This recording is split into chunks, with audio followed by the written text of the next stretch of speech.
This episode is supported by Enscape, empowering your design workflow by turning your BIM model into an immersive 3D experience.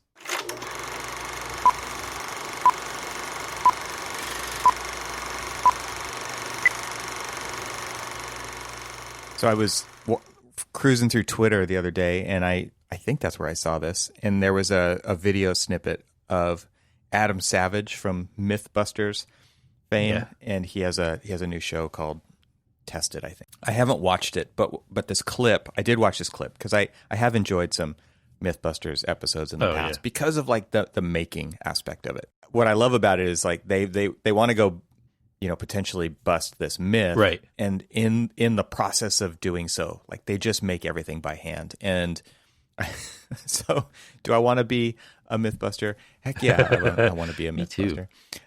And because there's some, I guess there's two parts to it. Number one is like they're making this stuff with their own hands, and their team is doing all of this stuff, and you get to see that aspect of it, which is very much like what I feel like when I'm doing a project around the house. Like I do have a lot of tools. I do have to justify their existence in my possession, at least. And I do like to make stuff. It's kind of a love-hate relationship, actually. Yeah. I think there's a perspective that people have of me that I'm happiest when I'm making stuff. And there are times when it is like that. And there's other times where it's just so difficult that I wish I had hired somebody else to do it, obviously. So, but they would never do it the way that I wanted. Exactly. I was going to say, but when you're sitting there under your steel trellis pergola thing that you just created on your deck, would you have been satisfied with an Alumawood trellis or just something else, like that, like you had this vision in your mind, and through all of the pain and torture of getting to that final finished product, that pain and torture is pretty accurate. Yeah, I know. I've heard the stories, and so all of the pain and torture. Now you're sitting there in a nice California crisp morning, sipping some coffee under this trellis that you had created on this deck that you had hammered. There's some satisfaction. There is some satisfaction that. No, like even if you, so like it's interesting because if you think about this, there's a level of like satisfaction that every architect experiences when they see a napkin sketch. You're turning the keys over to that owner. Now, that's a huge process. There is satisfaction there for sure. It's this sense of satisfaction that you get from seeing your creation evolve from that initial idea to that final completion. And that's probably like the same as like you and I, how we're like, oh, you could take your car to somebody else and have them change out the radiator or do the brakes or do something like that. And to me, there's a sense of cathartic kind of connection with my vehicle that I'm like, oh yeah, yes, somebody else built this vehicle, but I'm a part of this vehicle now because, I've like changed the brakes or I've changed the radiator or I've like, rebuilt the, something. I'm going to trust myself going 80 miles an hour down the road that these brakes are going to work after I change them. It's funny you say that because, there's so many people who will say, how do you know this? And I'm not sure I know the answer to that. Like, like we do, you and I, and many people like tend to do this like pretty amazing kind of like reverse engineering, where we, we'll sit there and have this uncanny ability to like I remember the very first time I did a set of drum brakes, and for those who don't know what drum brakes are, the old-timey brakes. The old-time pushy, squeaky. Old-timey brakes. And I remember like pulling it apart and, like seeing the brake shoes and the springs and the pistons and the, and everything else. And I'm just like, what is going on? And so I like visually took like notes on like every part and piece that I took apart and how it came apart, Yeah, now it's a camera. Now it's a camera, or now it's a video, like, which would have been awesome. Some narrative. I could just imagine like how many problems you could have avoided? What if you only had that tool? If I had one, I'd probably been an international internet star for working on a Triumph TR7 by videoing and uploading to YouTube like all of the stuff to just keep that thing running. It's just like, is a TR7 your daily driver? Well, here's a way to change your brakes. Here's the channel for you, yeah. right? For all three of you. Yeah, I was going to say, for the first question is why? You get rid of that and go get a real car. But, but it was just step one. Step one. Stop using this as your daily driver. But it's just this like fun of the craft, fun of being able to like do those things and have that satisfaction that you're able to do that. And so I guess back to like Mythbusters and talking about Adam Savage is that like I totally there in your camp. Like the allure of that show was really not just at the end, there's either going to be this epic failure or epic success of, whatever it is that they were trying to accomplish, but also the fact that here they're taking something. They're taking it apart. They're reverse engineering it, re-engineering it by hand. Like they're building something. It's just like, hey, let's see if this toaster will really, launch something 50 feet in the air kind of thing. Right. And so they reverse engineer this thing, like, increase and then when they rebuild it with, like their own know-how and stuff. And it's just this it's problem solving in action. Exactly. Right, too. Like that's a huge part of it. It is like all of their combined experience plus brainstorming on the fly plus experimentation. All of those ingredients, I think, are a part of that, and that is what I love about it. It kind of reminds me, and I want to get back to where I started this story at some point. We'll get there, but like it also makes me think of shows when I was growing up that were very formative for me, which was This Old House, which we've talked about, and also New Yankee Workshop. Like these. The use of the tools to do a craft and use them in certain ways with all of the experience and knowledge combined. And, like, especially with This Old House, everybody who's remodeled knows that you open up a can of worms like every single day. Like there's stuff that you cannot foresee that's going to happen that you're going to have to solve around. And this is quote unquote normal, but it is also like that's what makes it kind of interesting because that is part of that experimentation and problem solving in action because it doesn't all go as planned, right? It's not as straightforward as you would appear in the beginning. So I still watch This Old House, and I was watching it kind of like a little marathon of one of the current house that they're working on in Concord, Massachusetts. For those who are actually watching the show. For those who are current. For those who are And, my daughter was just like, we watch like all these shows, like the baking shows and home improvement shows and things like that. And of course, they're always kind of like stuck into the times when they can't get away and I'm watching car shows. And the one thing that all of those shows have in common that is completely different from This Old House is that within a episode or two, the whole project is done. So there's like a car that is being completely, from ground up restored in 2 1-hour episodes. Everybody who in architecture has seen how HGTV has ruined this for our profession.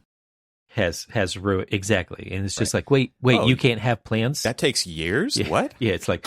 It's just like, wait, but on HTV, it's like HGTV, they met with me yesterday, and this morning they came knocking on the door with permit plans in hand.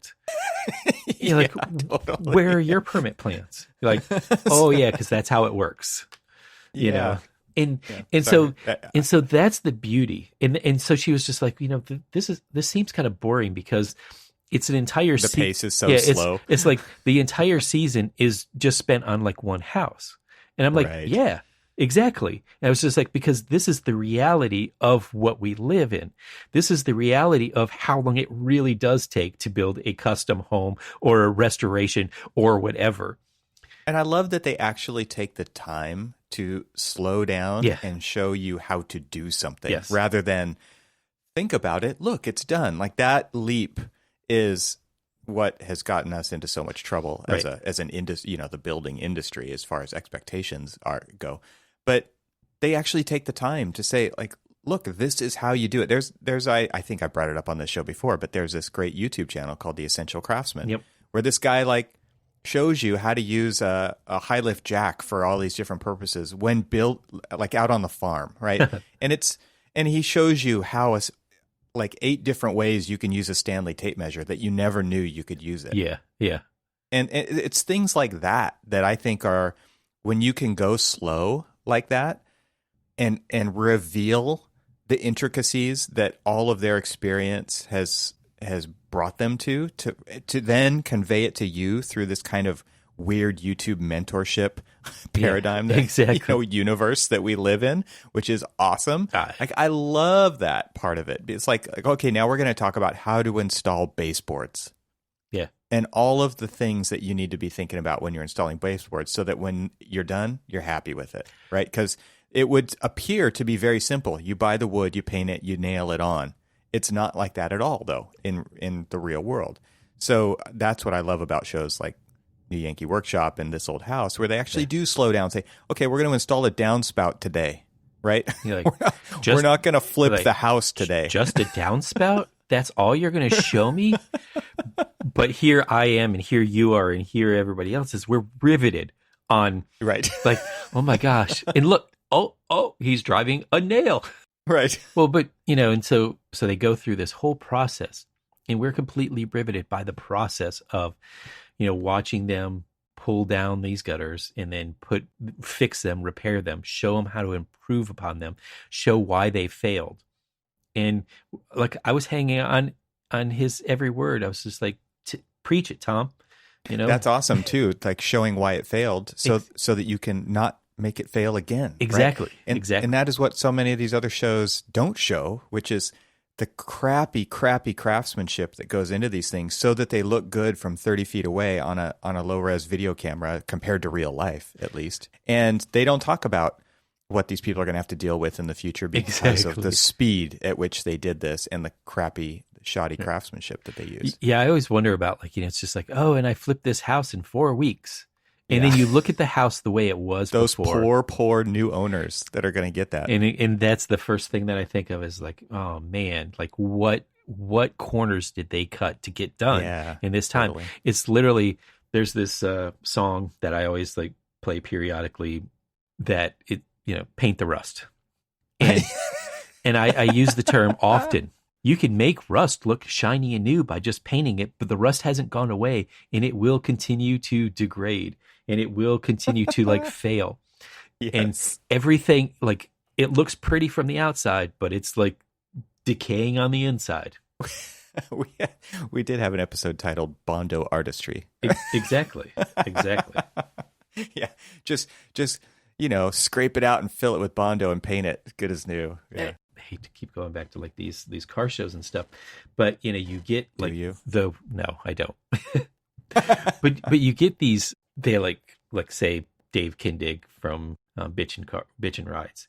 He will get a car and they'll be like, oh, this looks great, and then they start to they put it to the media blasting and they take it down to bare expose metal, all the cancer, and it looks like Swiss cheese when it's done, and they're just like, yeah, well, we can't put this back out on the road, and so they show half the stuff that they've got to cut out. And that's what I think of every time I see these home improvement shows. I just worry every time I see these shows. It's just this is the reality they've created to us. And I know that we're way off on the dirt road. That's how it goes. The original road was way the hell over there, and we're now up in the mountains on a dirt pass that we may or may not be able to get out of. We might not be able to turn around on this. Exactly. Getting back to Adam Savage, and where I was originally going with this, because I think this applies to how a lot of people are feeling these days. So I'm watching him recreate a ping pong ball gun that he built when he was in high school, and he's commenting and he's just like, man, this is really taking me back.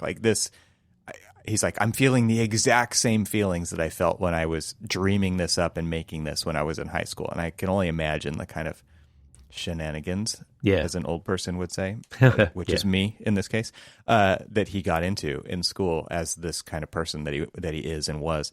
But it's contagious how much fun he's having doing this. Right. And I saw like seriously a 20-second clip, 30-second clip of him figuring out how to build a ping pong gun. And he's just in his workshop by himself. Obviously there's somebody or a tripod, or I don't know if he's filming it himself, or I can't remember if the camera was moving around or not. But, he's 100% focused on making this silly contraption and having the time of his life, producing a show that people enjoy watching. And so he's actually making a living doing this thing that he loves. And I'm sure when he was in high school, had no freaking idea what he was going to do with his life, right? And here he is, ended up doing this. And I know his life isn't all roses, but seriously, to see him, quote unquote, working, which is really playing and having the great time, like that to me was what I long for. Because I don't feel like that. And I know you don't feel like that. And I know that a lot of people who listen to this show don't feel like that. Because, we said the two words early on in this episode that I think a lot of architects feel for this profession or experience is pain and torture. Like it is very hard on a day-to-day basis. And it's like every day we walk away and it's like, wow, how do I recover from that? And then still show up tomorrow to do it again. Exactly. And we laugh because how else do we cope? I don't even know. I mean, and I don't necessarily regret the term that I use for my relationship with architecture, but it's an abusive relationship. Yeah. And here again, we're laughing about that. And It's no laughing matter, actually. It is. Let's take a moment and talk about the sponsor of this episode. Enscape is a leading real-time rendering and virtual reality tool for the global AEC market. It plugs directly into your modeling software, giving you an integrated design and visualization process. With Enscape, you can render in real time and walk stakeholders through your rendered model with incredible ease. Your buildings can be experienced long before they are built. More than 200,000 unique monthly users from over 150 countries use Enscape to envision better designs. To learn more or to sign up for a free 14-day trial, visit enscape3d.com/archispeak today. That's enscape3d.com/archispeak.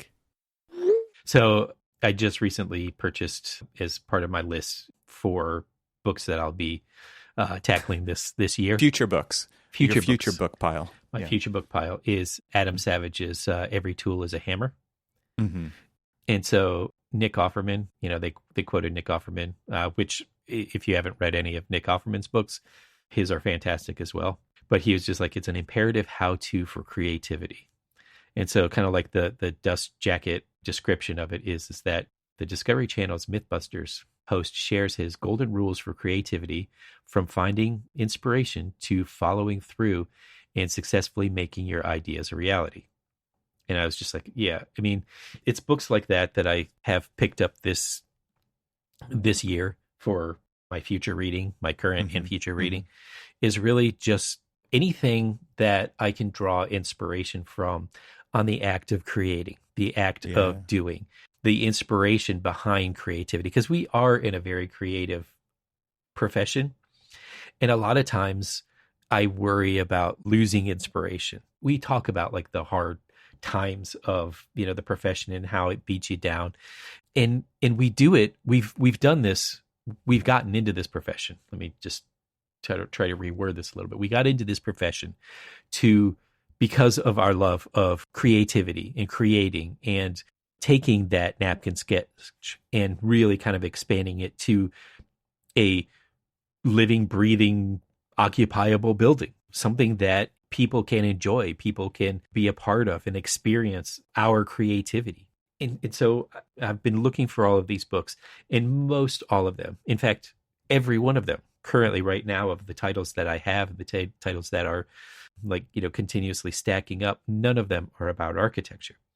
And it's not that I'm like trying to shy away from the inspiration that drew me to architecture and why I wouldn't read a book about inspiration in architecture. Is I have inspiration in architecture, and that is what does keep me coming back each day after a hard day, after a hard week of travel and going to client workshops and things like that, and getting all sorts of like mixed feelings about input on my creativity. And it's just like, we put ourselves out there, we really kind of like bare our souls of our creative nature. And sometimes they, get beaten down, and sometimes they get fully embraced. And it's those opportunities is what we come back for. And so like really looking at, so I wonder, it's just like, there are so many creative professions out there, what keeps them going? I mean, because like, is it a similar like feeling? Is it a similar nature of like successes and failures that keeps people coming back, or what drives them? And so like books like that. And then I just recently finished reading Grease Junkie by Ed China. Here's another one that, we want to talk about, like living this interesting life, that he's a mechanic and an engineer, and he holds the Guinness Book of World Records for a variety of fastest couch, fastest toilet, fastest. This is like a Red Bull, a go-kart race. Yeah. Well, but I mean, like he's like taken a couch, and he's like put it on, he's like created a bespoke frame and engine from a Mini that, and so like he's got like, it's a serious couch. Oh yeah. It's like a world record for like going like 80, 90 miles an hour on a couch and making it road legal where he could get a registration for it. And it's just like, those are the challenges. It's like, how do you take that kind of like creativity and be able to like manipulate all of like the regulations to actually like make it legal for somebody to drive a couch down the road at 80 miles an hour, and to me, I look at those as like, we've got all of these regulations that we deal with, that like influence our creativity. And so I'm always looking for inspiration of like, how do other people like approach this, like kind of very regulatory or regulation kind of like constraint controlled approach to their profession, their creativity. Like, how does it hamper them, or how does it like, how do they look at that and say, how do I flourish from that? Or how do they get around it? Or how do they get around it? How do they avoid it? The book that I read from Adrian Newey, the How to Build a Car. He's a Formula One engineer and car designer, and that literally is his job. His job is to, here are the Formula One regulations, and my job is to build a car to get around all of those. How do I get the upper hand without breaking the rules, but bending them to the point where I haven't broken them? That's the building code, right? And that's what we do with the building code. Absolutely. Yeah. It's just like, everybody's just like, oh, but the building code says this. And it's like, well, whoa, does it? We just got into a conversation the other day about area of refuge for stairs. And, as weird as that sounds, it's just like, well, we've designed these stairs, and now we need an area of refuge. And I don't think that we've got enough space to do these area of refuge. I'm like, however, we don't actually need the area of refuge. We are a low-rise building, fully sprinkled, enclosed building that actually has direct egress out to the level of discharge. We don't need them. It's like, they are nice to have, but if you're only going 2 floors, you don't need them, even though our fire and life safety code consultants are suggesting them. Here is the gray area, or here is not even the gray area. Here is the black and white issue of why we can or cannot have them. Like, you can argue it, right? Yeah. Here is like, if I present these stairs in front of the AHJ, and they say, well, you need an area of refuge. I'm like, however, I was like, we do for this type of construction, but for our type of construction and all of the other all of the exceptions that we are following, we don't need one. And then it's basically up to them to decide whether or not I am in fact full of BS or not. but at least I understand where I can present the gray areas or how I can bend it and all of that other stuff. And interpret it. Come on. That's interpret it. The correct word to use. Sure, it is the right. It is. You are right. Because, it's so funny is like there was another one on this, is that this particular, there's some very interesting constraints to putting mechanical systems on the roof, specifically generators on the roof. And they were, they're talking about that the only thing in the code that it says for this particular one, and this is a code book that a lot of people who are listening aren't familiar with. So, but the Saudi building code and certain other things like civil defense, have a constraint of like this equipment needs to be accessed at grade. And I'm like, okay, it doesn't say that I can't still put it up on the roof and have direct rated access all the way up to that by a rated stair to get to that, to not only get to that rooftop, but also get to that equipment. And so I have a fully protected space that the civil defense can get up to that roof and, fight a fire. However, everybody's like, no, it says that you have to have access at grade. But it doesn't say that you can't put it on the roof. And the access is at grade. Yeah, exactly. And that's what, that is my contention. Access. It doesn't say equipment at grade. Exactly. And that is the contention that we're making is that, and so I'll let everybody know how that, that turns out in the future on whether or not okay. That occurs. Because now it is under review. I like it. I like you're leaving us on a cliffhanger so that people will come back and listen again. Exactly. But I mean, those are the things that I guess the reason why I watch the shows that I do and read the books that I do, it's just because like I like, I find interest in other people's approach on on creativity. That's exactly it. How do they approach problem solving? Yes. Yeah. You can never predict what the problems are going to be or how you're going to solve them or what your team is going to bring to the table to try to solve that problem.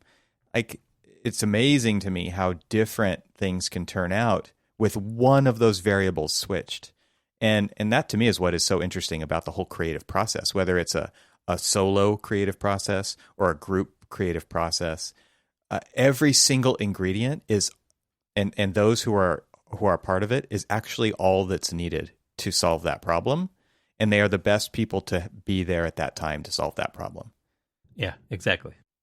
Could they be switched out? Absolutely. And those rules that I just stated would still stand. Like but it's always very interesting to see how like that is a singular outcome of many possible outcomes that was only possible with those ingredients that were at hand. It's so crazy to think about how creativity actually works like that.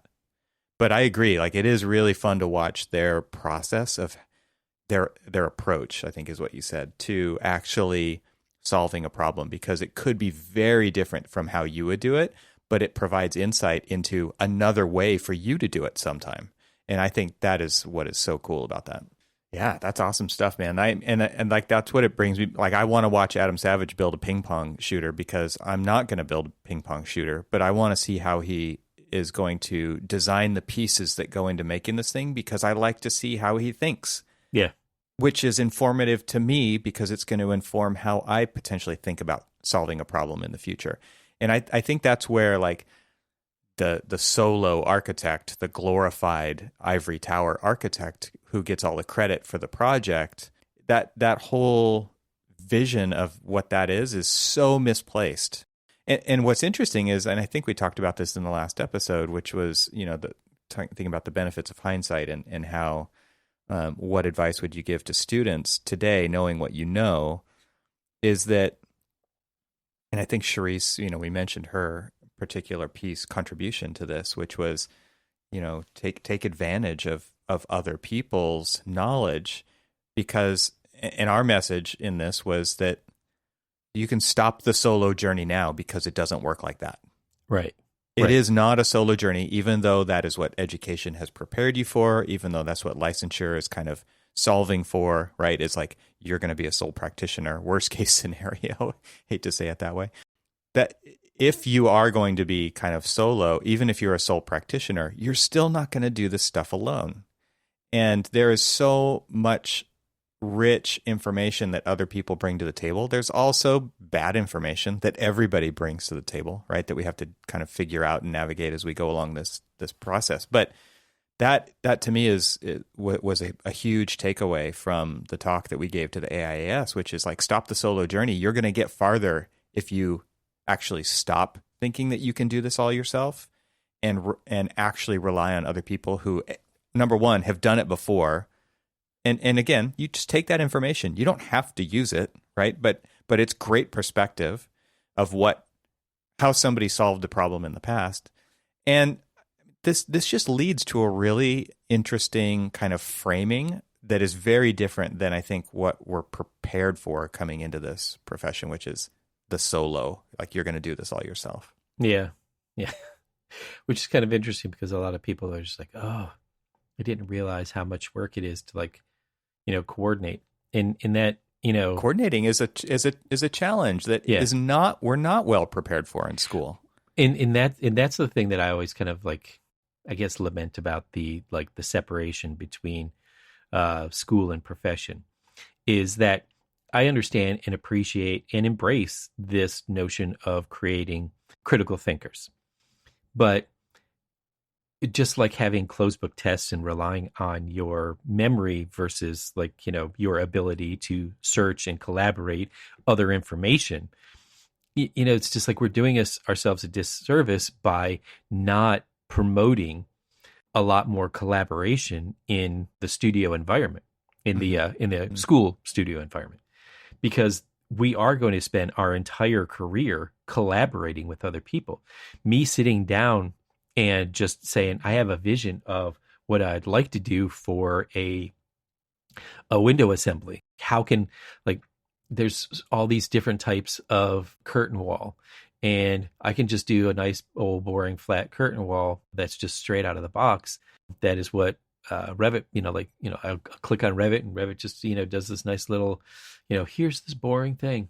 And I just do it but I can go out and I can reach out to contractors, manufacturers, other architects and say, look, I'm trying to do something different, something a little bit more expressive in just this simple curtain. It's funny because you approach it like, I'm going to do something different, and someone has done it before. Exactly. And that's and to me that's okay. Yes. That I'm looking to do something different.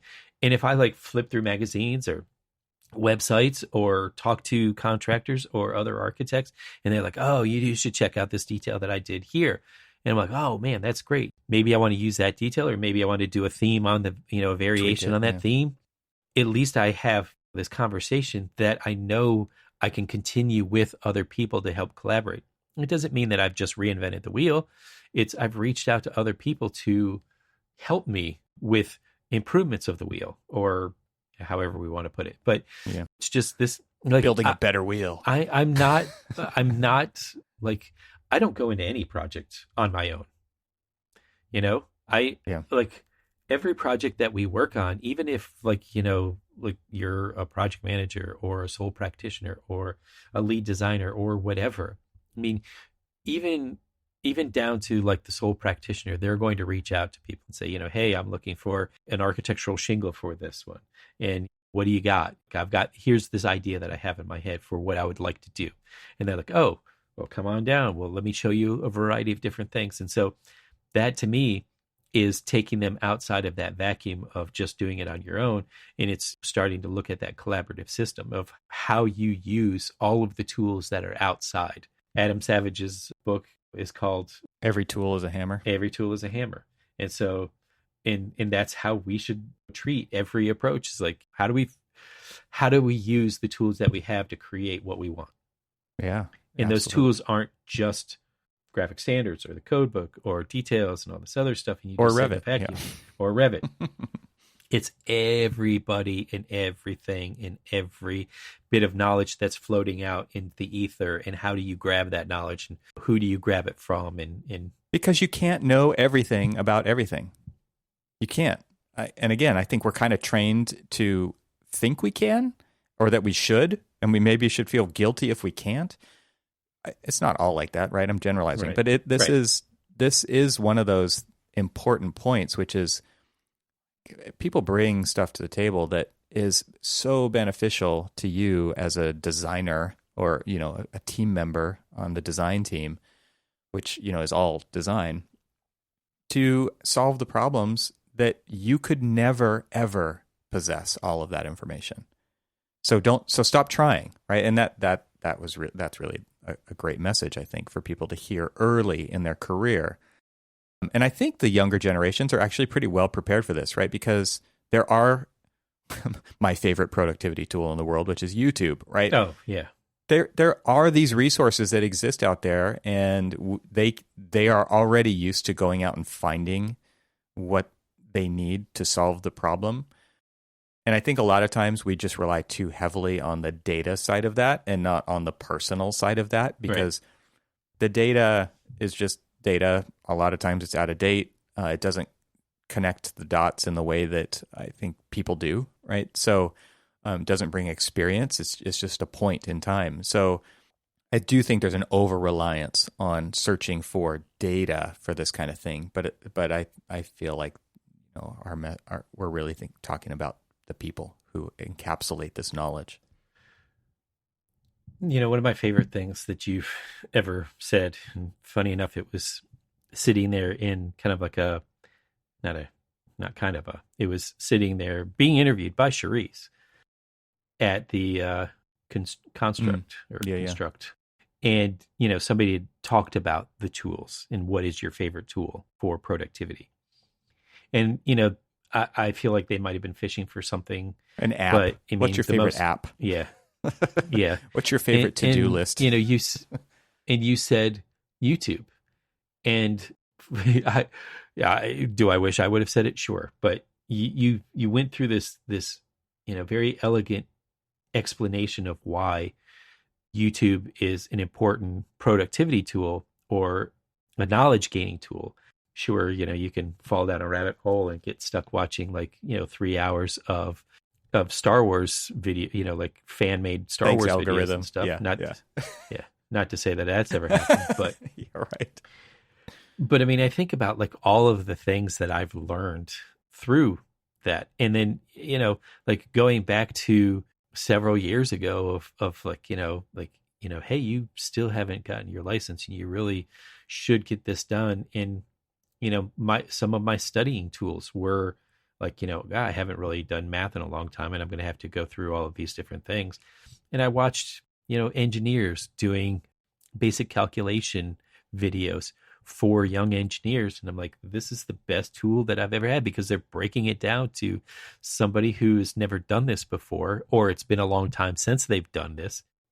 It's amazing to me to see how much goodwill is encapsulated on a platform like YouTube. And I don't know why YouTube won. I guess it was just the easiest, but it is amazing to find what you can find on there. Like, you want to figure out how to take a door panel off your car, or do you want to figure out how to do calculations for bridge engineering, right? Yeah.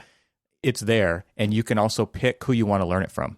Exactly. Which is very different than the school I attended when I was a youngster. Oh, yeah. I had to take math from Mrs. Gurney.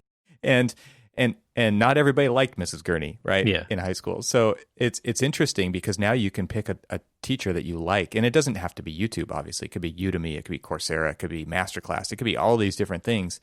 Like, I offered a class on 3D modeling, and people loved that class from me. And it's just so interesting, again, to go back to that goodwill aspect, because nobody has to do this. And a lot of people definitely don't do it. They choose not to.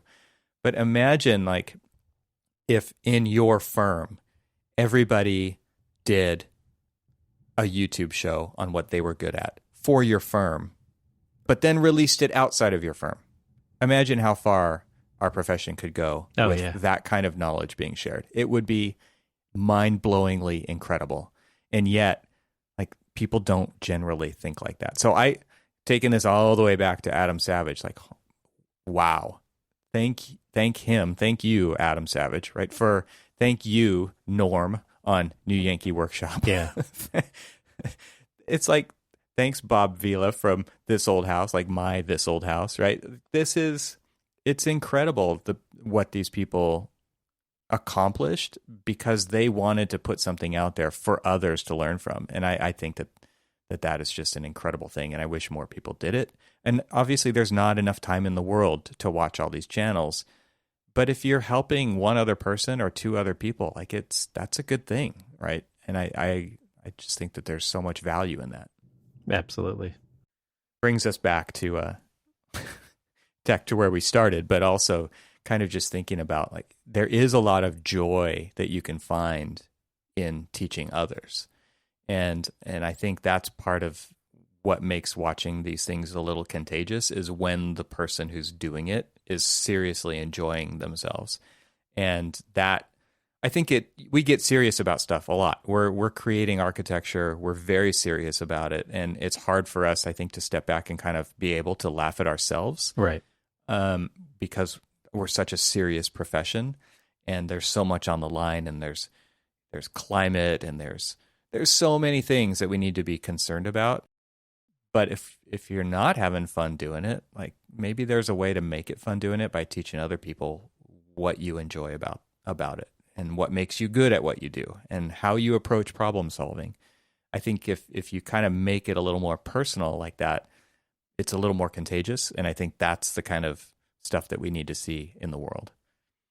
It's harder to do than it is to say, for sure. So I know that the classes I've offered, I'm pretty serious about it. So I could take my own advice there. But that to me is what makes that stuff so compelling to watch. It's like, wow, they're making this thing, like, it doesn't even matter, and they're fun to watch, and that's my escape. But at the same time, it's informing where I go in the future, for sure. Yeah. So it makes it something I want to come back and watch more of.